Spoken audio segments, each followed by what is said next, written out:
Hello and welcome to the SDB Files. I'm your host, not Adam Shand, and this is the show where we discuss all things SDB, or Soapy Dick Bag for those playing at home, a masked bandit from the 1980s who never existed.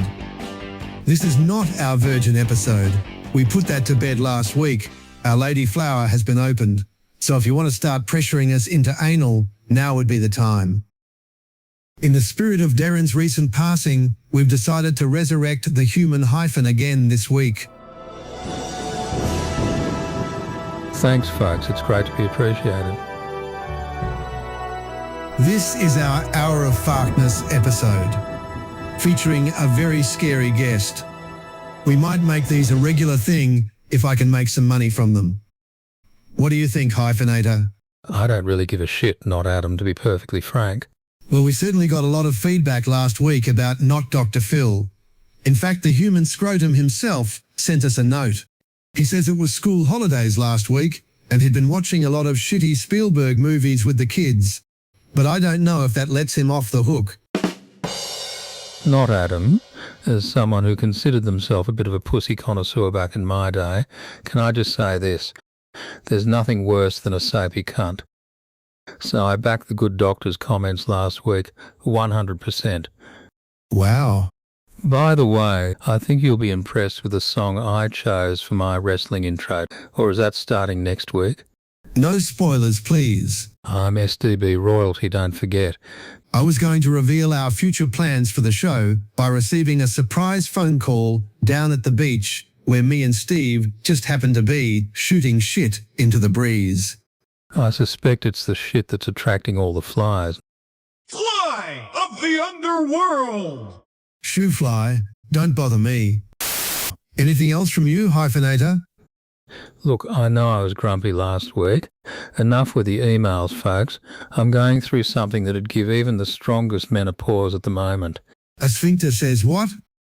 Let's just say we were doing the waltz and the devil had 2 left feet. So you're just going to dance around your demons this week? God, you're a smart ass. 2 left feet. You could hardly call it dancing. We were going around in circles. Ha ha, old mate. I was going to recommend you go back in the green room and do a line. Gee, you were a bitch last week.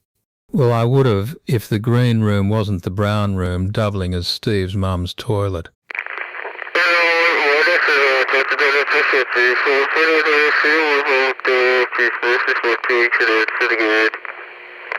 Okay, folks, our very special guest today is rapidly trying to become the second best crime journalist in the country. A distant second, to be fair, and I'm thrilled to have him on my show so he can learn a bit more from numero uno.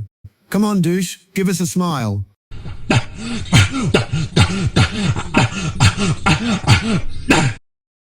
Wrestling intro, please.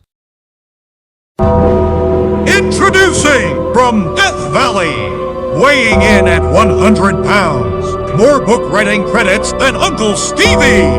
Now this guy is prolific. Balder than your freshly shaved scrotum. Uncle on the job, the Fester.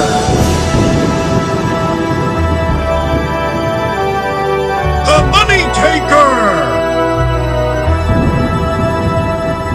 From his first book, Step Inside Victoria's Prisons, a chronicle of sandals and other footwear, which I believe was inspired by the Papillomas Chopper Reed was getting in the showers at H Block. He co-wrote that in 1991 with Bob's Bottom. But don't let that fool you. Neither one of them wore the pants in that relationship. His sophomore book was called The Dairy Boar, Behind Vic Police Milkshakes That Shook Australia. Surprisingly, that one didn't make any money. The piggies all went to the market, but there was no market there.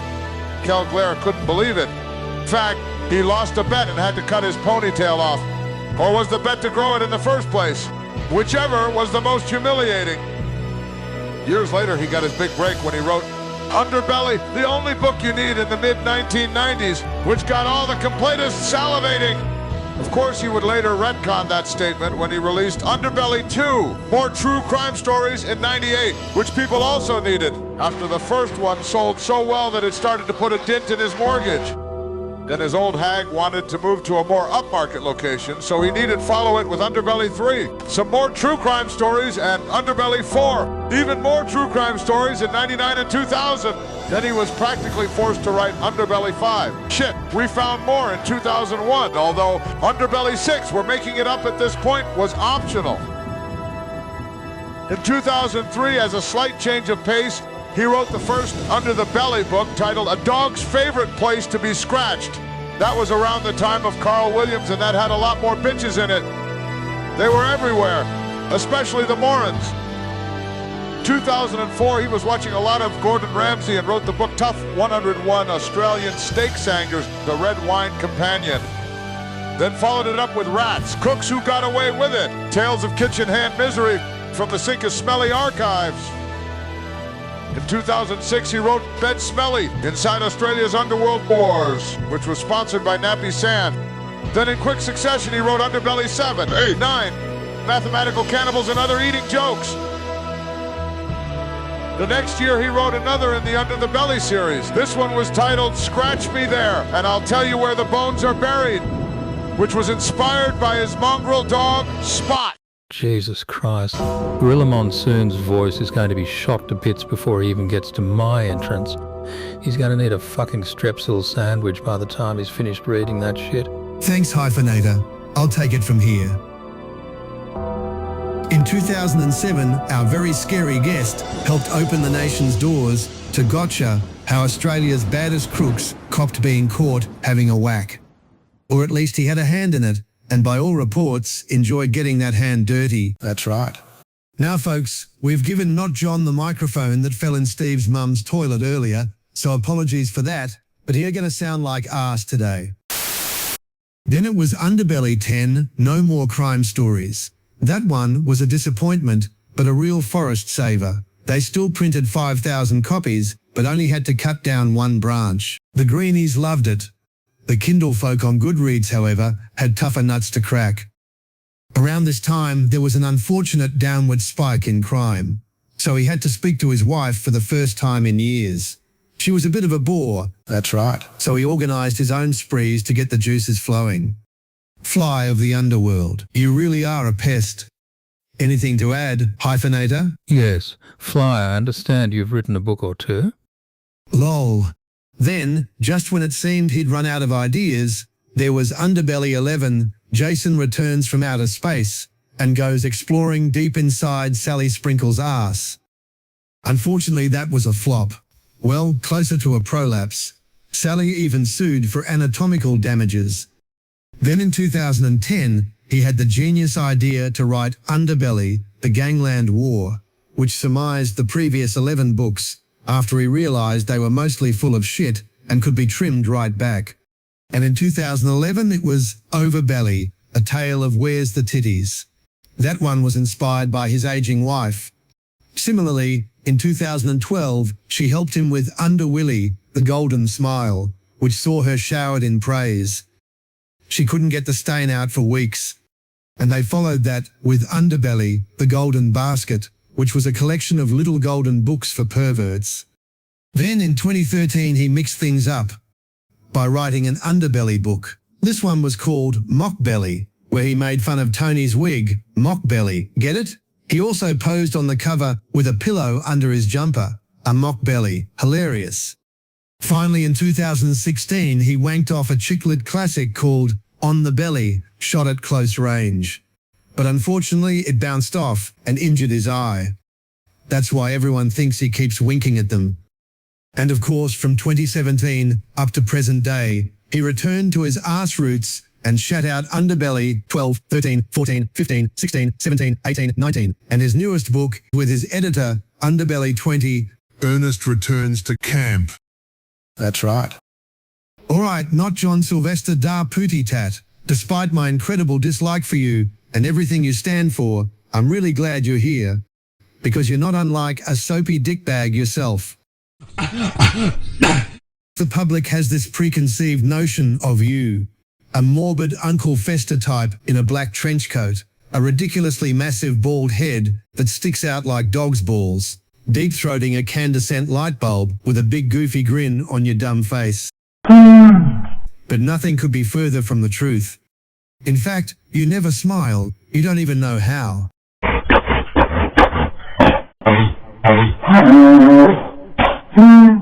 We noticed. What about light bulbs? You'd be more likely to eat a bag of dicks if your critics had their way. Use your big words, little John. Sorry, Mum. It was a great time, though, Adam's family. I lived it. I wouldn't know. I don't watch TV. Don't like entertainment. I hate Asians. Jesus Christ, that escalated quickly. You do like dicks, though. That would explain why he loves himself. Hang on, Steve's hovering over our guest's balls again. Steve, did you detect a lie? Or are you just admiring again? Okay, keep us posted. Not John. Are you all right? You look like you're holding your face. I think you'll find Not John has just farted on his hand and he's now sniffing it. Oh, great. Oh, look, he does know how to smile. Lol. All right, jokes aside, Not John, me and you do share something in common, despite being in completely different leagues, that sets us apart from the average bald man with a fascination on themselves. We're both writers and we both understand the sanctity of the written word. And that includes graffiti. Oh, God, here we go. You and me, we're men of the world, aren't we? The human hyphen wouldn't understand that grown men like us need, well, we need... 2 cups of tea. Well, yes, but we don't drink both of them. You two rock melons make not Mike look like Einstein. Well, pray tell, Mr. Hyphenator, riddle me this. Was the graffiti written at the Manson murders bullshit? Oh, wait. It was, actually. Complete horseshit. Well, I found at least 2 idiots in the 30 people I surveyed who said the angle of the Sharon Tate murderer being a pig was not looked into hard enough. And one of those idiots was not John Silvester. That's right. The other idiot has been the subject of much conjecture between the internet sleuths. I can reveal today. The other one was me. Jesus Christ. The media was far too quick to blame Manson when it was clearly her dad. Oh, God. Daddy Pig. It was written right there on the door, in muddy puddles. It was a red herring, you bozos. It was brown, though. I don't know how the detectives missed it. I suppose he was smuggling drugs in George's dinosaur. You two rock melons are starting to look like a couple of cantaloupes. Oh dear. Steve just told me Not John's ballsack is really sweaty. He's also detecting high levels of salt. Steve, don't lick your lips, please. Steve's being very specific. He says your balls are sweating profusely and that you might need to have a bath, possibly. He's running the hot water now. There's a slight problem with the sweating because I have a peculiar medical condition, which is that I don't sweat because I suffered what I would describe as an overdose of adrenaline writing about the Gangland War and the men being shot at, and it is almost impossible for me to sweat. And it's only in the recent past that I am starting to excrete again. I'm also shy about vocalising in the bedroom, so I'm afraid to say that there's a medical condition that says that I didn't do it. Okay. Of course, Not John, your critics, the ones who tell you to eat dicks, would point to the graffiti left at your house last night, specifically on the family truckster parked in your front yard. Folks, this is the point of much conjecture between the online sleuthsy. One camp thinks the graffiti said, "Rack off, mole," while the other is sure it said, "Rack off, a-hole." I can reveal today it was neither. What the graffiti on Not John's car really said was, "Hatchback, Caucasian crime writer, a bore, and a bore who's no fun." Sounds about right. We already saw you on the security camera. It's not the 1980s, mate. You're cooked. Okay. Unless you have a twin that also looks like a bald-headed git. Have you looked in the mirror lately, Not John? I think I'm going to end this interview now. I get enough of this hostility when Steve's mum's home. Not John, where can people find more of your work on the internet this week? Well, mainstream media is still my bag, baby. I'm all over the age, like a Sunday morning foreskin rash. I'm still excreting books at a pace that'll wear out my sphincter. And of course 3AW will always be my bitch. But online specifically, I'm podcasting like a mad cunt. Yeah. Well, my podcasting is prolific. Yeah, but I also run an underground Tumblr blog on the sly that alternates between posting pictures of the bags of dicks people keep sending me and writing injustice pieces under the pseudonym Impressive Essayist. Sounds impressive. Send me an email if you get through one. Maybe we can meet up and make some strawmans. I love to compare murder to upskirting.